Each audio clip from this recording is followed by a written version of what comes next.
آدم علیہ السلام کے ہاں جو بھی بیٹا پیدا ہوتا تو اس کے ساتھ بیٹی ضرور پیدا ہوتی، تو اس بچی کے ساتھ پیدا ہونے والا بچہ دوسرے بچے کے ساتھ پیدا ہونے والی بچی سے شادی کرتا۔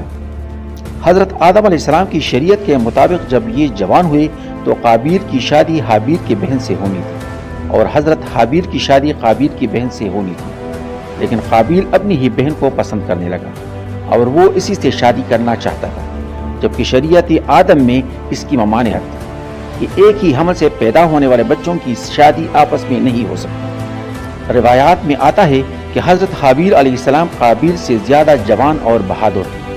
حابیل نے اپنے بھائی کو کہا کہ اگر تم مجھے قتل بھی کرو گے تو تمہارا مقابلہ نہیں کروں گا، میں چاہتا ہوں کہ قیامت کے دن تو میرے گناہوں میں شمار ہو کر آئے۔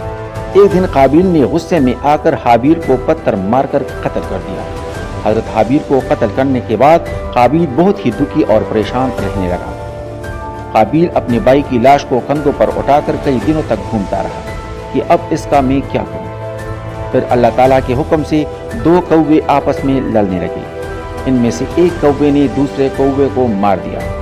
یہ سب کچھ قابیل دیکھ رہا تھا۔ کوے نے اپنے ساتھی کوے کو مار کر اس کو زمین میں دفن کر دیا۔ قابیل نے بھی کوے کو دیکھ کر اپنے بھائی کو دفن کرنے کے لیے ایک لحد نکلوا دی، جس میں حضرت حابیل علیہ السلام کو دفن کر دیا۔ اس کے بعد قابیل اپنی سگی بہن عقریمہ کو لے کر وہاں سے بھاگ نکلا۔ اس کی وجہ یہ تھی کہ شیطان قابیل کے پاس آ کر اس کے دل میں یہ ڈر ڈالتا تھا کہ تم نے اپنے بھائی کو قتل کیا ہے، اب تیرا باپ تجھ کو قتل کر دے گا۔ اس ڈر کی وجہ سے قابیل وہاں سے اپنی بہن کو ساتھ لے کر بھاگ گیا۔ اس دن کے بعد حضرت آدم علیہ السلام مسلسل پریشان رہنے لگا۔